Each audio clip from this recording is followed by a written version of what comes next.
Spirited away ये Japan की पहली एनिमे मूवी है जिसने ऑस्कर जीता है। ऐसा क्या है इस एनिमे में जो इसे इतना खास बनाती है, ऐसा मैं इस एनिमे को देखने से पहले सोच रहा था। आजकल जिबली ट्रेंड हर जगह छाया हुआ है और इसका सबसे बड़ा कारण जिबली आर्ट स्टाइल है जो इतना खूबसूरत और डिटेल होता है कि देखने वाले को एक दूसरी ही दुनिया में ले जाता है। तो चलो बिना किसी देरी के इस जादुई सफर की शुरुआत करते हैं।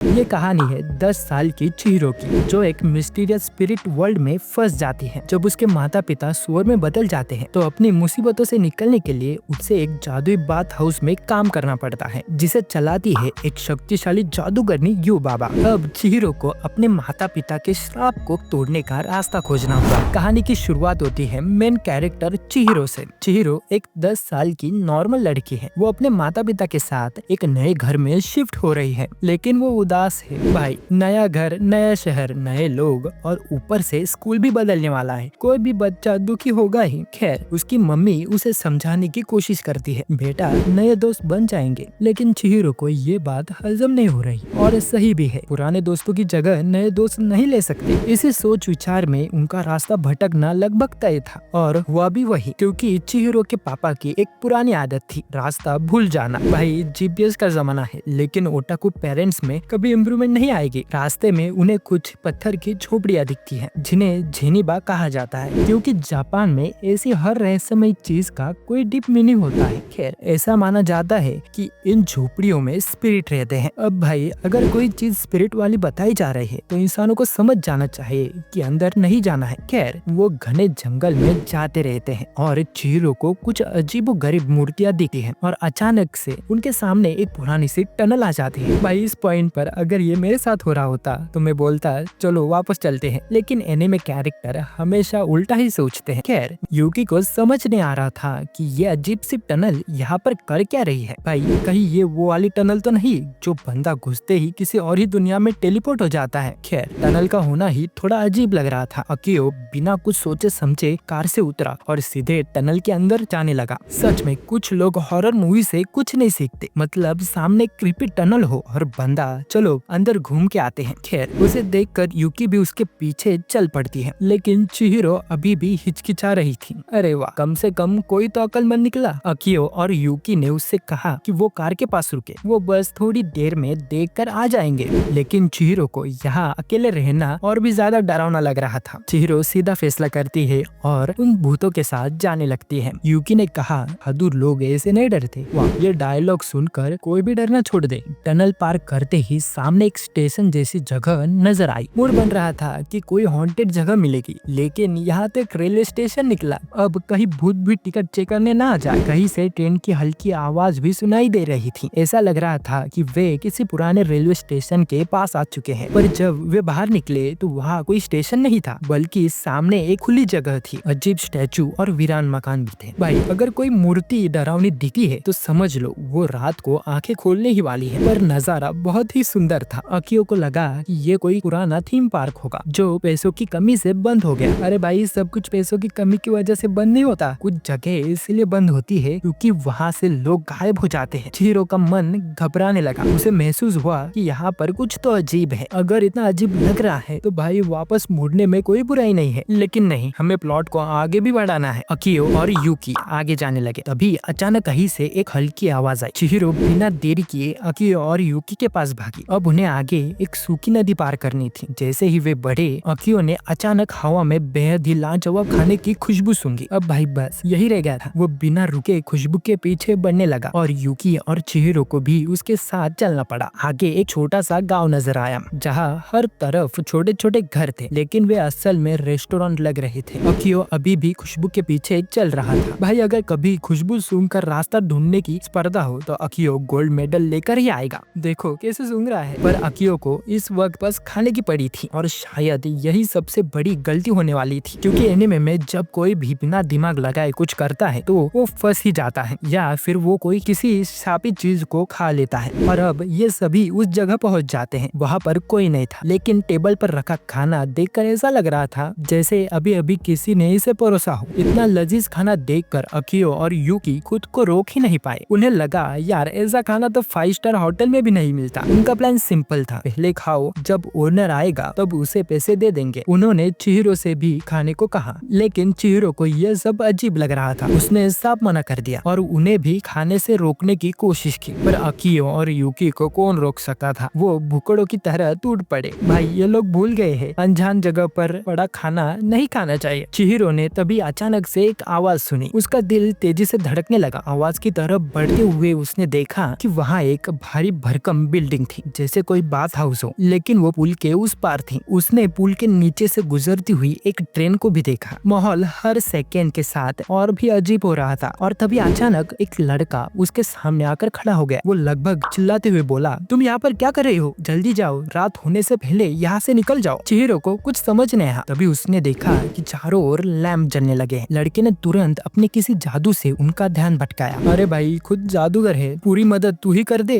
डरा क्यों रहा है? चिहिरो के दिमाग में हजारों सवाल चल रहे थे कि ये लड़का कौन था, इसे मेरी इतनी चिंता क्यों थी और यहाँ से भागने की बात क्यों कर रहा था। पर उसके पास सोचने का टाइम नहीं था। जैसे ही वो भागने लगी, उसने देखा कि वहाँ एक काला साया लैंप जला रहा था और अब उसे सच में डर लगने लगा। वो सीधा अपने पेरेंट्स के पास भागी, लेकिन जैसे ही उसने उन्हें देखा, ये क्या, ये दोनों तो सुअर बन चुके थे। ओ भाई, हॉरर मूवी सोची थी, ये तो मैजिकल मूवी निकली। चिहिरो की आंखें फटी रह गई। उसके मम्मी पापा कहाँ गए? जो दो सुअर सामने बैठे दावत उड़ा रहे थे, वो कौन थे? और एक सबसे डरावनी बात, वहाँ एक अनजान काला साया उन सुअरों को पीट रहा था। ये देखकर चिहिरो तुरंत वहाँ से भागी। भागते भागते वो जोर जोर से अपने माँ और पापा को आवाज देने लगी, लेकिन कौन बताएगा उसे कि ये सुअर ही उसके असली माता पिता हैं। और तभी जैसे कोई बुरे सपने में होता है, चारों ओर और भी काले साए प्रकट होने लगे। डर के मारे चिहिरो इधर उधर भागने लगी। भाई, अगर मैं यहाँ होता तो उसेन बोल्ट को भी दौड़ में हरा देता। अब उसे समझ नहीं आ रहा था कि उसे जाना कहाँ है और बचना कैसे है। चिहिरो तेजी से कार की तरफ भाग रही, लेकिन रास्ते में जो सूखी नदी थी उसमें अचानक से पानी भर आया। अब वो टनल भी बहुत दूर हो चुकी थी। उसे लगने लगा कि शायद ये कोई भयानक सपना है, पर ऐसा नहीं था। धीरे धीरे उसका शरीर गायब होने लगा। भाई, सपने में भी ऐसा होता है क्या? अभी अभी थी और अब घोस्ट बन रही है। चिहिरो को समझ नहीं आ रहा था कि उसके साथ क्या हो रहा है। उसके हाथ पैर सब धीरे धीरे ट्रांसपेरेंट हो रहे थे। तभी एक बड़ी सी शिप किनारे आकर रुकी और उसमें से अजीब अजीब से क्रिएचर बाहर निकलने लगे। कुछ लंबे, कुछ गोल मोटोल, तो कुछ बिना शक्ल के। ये सब क्या था? चिहिरो की डर से हालत खराब हो गई। वो घबरा कर वहाँ से भागी और एक घर के पीछे छुपकर रोने लगी। पर एक और दिक्कत, वो और भी ज्यादा गायब हो चुकी थी। अबे, ये तो फुल थैनोस स्नैप वाली फीलिंग दे रही है, बस म्यूजिक की कमी है। तभी उसे ढूंढते ढूंढते हाकू आ गया। उसने चिहिरो को देखा और तुरंत उसके पास गया। वो बोला, डरो मत, मैं तुम्हारी मदद कर सकता हूँ, मुझे अपना दोस्त समझो। पर चिहिरो को भरोसा नहीं हो रहा था। ये लड़का कौन था? इसे उसकी इतनी चिंता क्यों थी? पर हाकू ने बिना वक्त गवाए उसे एक गोली दी और बोला, उसे खा लो, उससे तुम गायब नहीं होगी। चिहिरो पहले मना करने लगी, पर जब उसे एहसास हुआ कि अगर उसने गोली नहीं खाई तो वो पूरी तरह से गायब हो जाएगी, तो उसने गोली खा ली और गायब होना रुक गया। भाई, ये गोली नहीं, लास्ट मिनट सेव था, वरना लड़की डायरेक्ट साइड कैरेक्टर बन जाती। चिहिरो को हाकू पर भरोसा होने लगा। चिहिरो धीरे धीरे समझ रही थी कि हाकू उसकी मदद करना चाहता है। उसने घबराते हुए हाकू से पूछा, मेरी मम्मी पापा कहाँ हैं? हाकू ने कहा, वो ठीक है, तुम जल्द ही उनसे मिलोगी। चल झूठे, वो सुअर बन चुके हैं, ठीक कैसे रहेंगे? पर चिहिरो को यकीन नहीं हो रहा था। उसकी आंखों में डर था, पर हाकू के शब्द में अजीब सा सुकून था।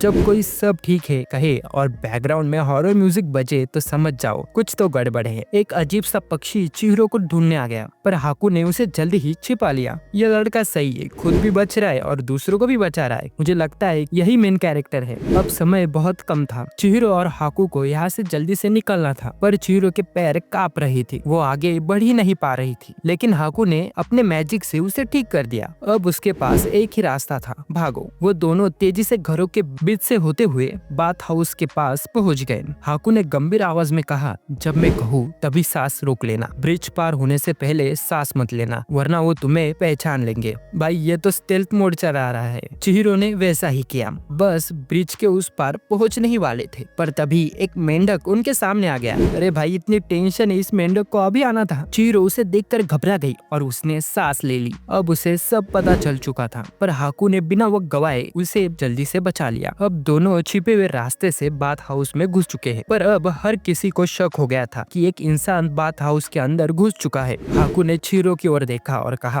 अब आगे तुम्हें अकेले ही जाना होगा। पर चिहिरो घबरा गई, उसे डर लग रहा था, लेकिन हाकू ने उसके दिमाग में जादू से रास्ता डाल दिया। अब उसे पीछे के रास्ते से होते हुए बॉयलर रूम तक जाना है। वहाँ कामाजी रहता है। उसे कामाजी से काम मांगना होगा। वो जितना ही मना करे चिहिरो को जिद करनी होगी। एक बार अगर कामाजी ने उसे काम पर रख लिया तो फिर यू बाबा भी उसे कुछ नहीं कर पाएगी। यू बाबा इस बात हाउस की मालिक है और एक भयानक जादूगरनी, और इसी ने ही चिहिरो के माता पिता को सुअर बना दिया था। चिहिरो को अब किसी भी हालत में कामाजी को मनाना था। अब इसे बोलते हैं गेम के रूल्स को रिवर्स में खेलना। हमें पता चलता है कि हाकू चिहिरो को बचपन से जानता है और उधर हाकू बाकियों का ध्यान भटकाता है। सच में इस लड़के का IQ 99 प्लस होगा। अब माहौल थोड़ा शांत हो चुका था और चिहिरो पीछे के रास्ते तक पहुंच चुकी थी, पर वहाँ सीढ़ियाँ थी और उसे देखकर ही उसके पैर कांप गए। पर वो डरते डरते वो सीढ़ियाँ पार कर रही थी कि एक सीढ़ी टूट गई। चिहिरो का दिल मुंह को आ गया, पर उसने तोड़कर खुद को संभाल लिया और आखिर में दीवार से टकरा गई। भाई इसके दुख खत्म क्यों नहीं होते। अब वो धीरे धीरे बॉयलर रूम तक पहुंच गई। जैसे ही उसने अंदर झांका तो उसे एक अजीब सी परछाई दिखी। ये एक कामाजी था, 6 हाथों वाला मकड़ी जैसा आदमी, और उसकी मदद छोटे छोटे स्पाइडर जैसे जीव कर रहे थे।